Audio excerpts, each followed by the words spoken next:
Traces of explosives have been detected, triggering an alarm. Thankfully, the terrorists are actors and the explosives fake. A multinational exercise is taking place in an underground railway station in a European capital. A mass of moving commuters has been scanned, but none of them are aware of it. This new system could have gone a long way to preventing the terrorist attacks on the transport systems of London, Madrid and Moscow.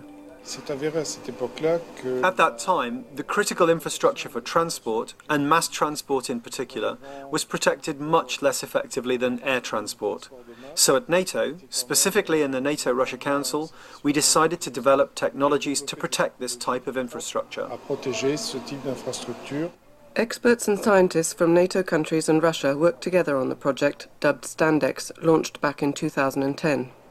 It immediately tapped into different countries' know-how and expertise. This new system pinpoints both the suspect and the position of the suspicious material on their body. This represents a major advance in detecting people carrying explosives.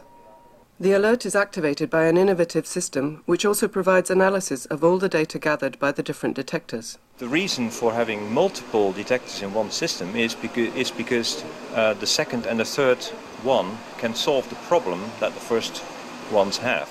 This project is led and co-sponsored by the NATO Science for Peace and Security programme.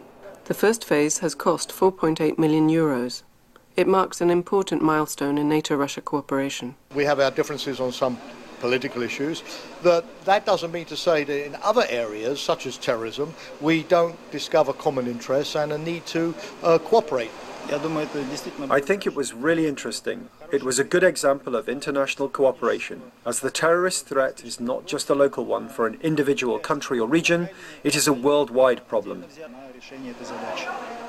The next step will be to transfer these technologies to industry and bring them to market. Then they can be used to boost security in mass transit locations across NATO countries and Russia, and help prevent attacks, such as those in London, Madrid and Moscow, from happening again. This is a NATO Channel report.